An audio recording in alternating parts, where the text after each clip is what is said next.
Trump just dropped the best new fascistic pick of all time. Oh my God. Dude, what the hell? Bro, this is low-key, this is what is happening here? This is like a different, it's like seeing America.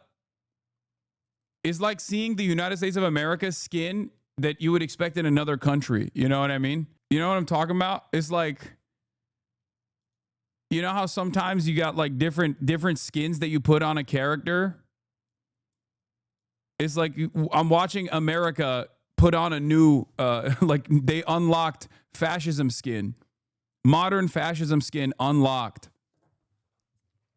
Yeah, they got a new texture pack. This fascism update is crazy, dude. It's really wild. They got the military deployed in all the major cities, including the capital.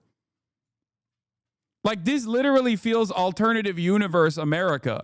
Like, this shit is like Wolfenstein. You know what I mean? Like, this is the type of shit that you would see. I mean, this is obviously fascism is colonialism turned inwards, right? And that is precisely what's going on here. Like, it's not even a meme, right? This is just reality. This is objective reality, abject reality. Like, there is no better indication. There's no better like living, breathing example of like fascism is colonialism turned inwards than what this is. Okay, capital city, National Guard deployed. They're walking the streets, big ass fucking flag right next to big ass deer leader with a photo looking menacing, talking about American workers first. Like, this is straight up. This is straight up like a skin, like a new skin for America. Just the fascism update. It just patched. New patch, fascism update. We got it. Man in the High Castle style alternative universe. Wolfenstein 2 style, you know, American takeover, BioShock prequel, whatever you want to call it. But it just doesn't feel like this is the type of stuff that you don't normally expect in the United States of America, especially in 2025. Like, America has had a litany of different complications throughout its development, throughout its history. You got indigenous genocide, you got chattel slavery, you got the continuation of unjustifiable racial systems, racist systems, and all that stuff. But it's like always masqueraded as this like bastion of liberal democracy. And now we're kind of coming to the conclusion, I think, that you can just do whatever you want. I feel like that's something that Trump said the other day, where he was just like, he literally was like, I'm the president, I can do what I want. And that's like, he kind of can, I guess. Like, all of this stuff was held together by just confidence and the notion that like no one, and I mean no one, was going to to do anything about it. Like, there's just nothing that they could do. All it takes is for one guy to just be like, nah, I'm the president, I'm the captain, I do what I want, and there ain't nothing you can do about it. Trump wants to be king, but past presidents turned the White House into a crown and scepter. We're talking about nationalizing defense contractors. There's no more rules anymore. That's not going to happen. At least my right-winger friends are against the third term nonsense. I'm going to tell you right now, that's just for now, okay? If you think that they're going to stay, on this like, oh, the third term is like unacceptable, nope, that's not happening. That's for now, okay? That's just for today. Don't take that shit for granted. You got to actively move them away from being right-wing. You understand me? You have to actively do your very best to quickly move them away from the right, and not just into the fucking into the comfortable bosom of like liberalism either, because that shit is unsustainable. You got to get them. You got to radicalize them now, fast. They'll rationalize it to themselves. They're overwhelmingly all in.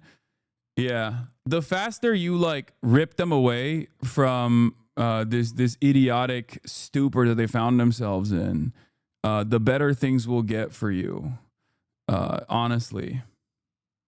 Tell them right down to that, date it, sign it, then show it back to them when it goes down. No, this is not a time for I told you so's. This is not a time. What do you mean? By the time, dude, that's This feels so lib coded. You know what I mean? Like, imagine, write it down, and then you can make fun of them when they inevitably defend a third term of the Trump fascist administration. Okay, well, you're going to prison anyway. You know what I mean? At that point, who gives a fuck if you win the argument? You got to lock in. You got to lock in. Writing shit down at that point don't matter. That's why I'm saying it doesn't count. It doesn't matter if you're right at that point. Think about it this way. Think about it this way. I'm right more times than I'm wrong in my career, okay? Does it matter? No. It doesn't matter at all. What matters is how much impact you can have and how much you can actually get people to make changes that they want to see in the world, to become the change that they want to see in the world. You understand? Anyway, bro, I refuse to ride the RFK's camps in the same train cars as some of these motherfuckers. I know.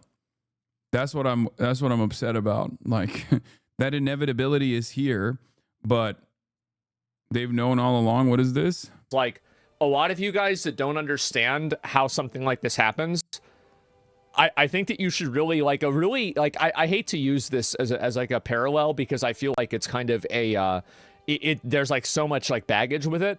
But like, look at Germany in the 1930s and look at how Hitler and the Nazi party.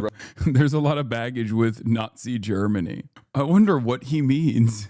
Like, you can't be talking about America's Nazi pivot as a positive while simultaneously harken it back to Nazi Germany, but not as a warning sign necessarily, but as like a positive thing. But you can't literally say it's positive, because then people will go, dude, you sound like a Nazi. So you say there's a lot of baggage associated with it. That's weird. Goes to power. I'm not comparing Trump with the Nazi party or with Hitler, but if you take a step back and you look at what were the reasons that they voted for this person, another person besides that, keep in mind, another person besides that is Mussolini. Like, a lot of you guys that don't understand how something like this happens, I think that you should really, I hate to use this as like a parallel. I don't think he hates to use it as a parallel, because I think he likes that parallel. Wow, dude. So everyone who disagrees with you is a Nazi, huh? I know. It's really fucked up. Once again, where can I arrive at these conclusions? How am I arriving at these conclusions? It's so unnecessary.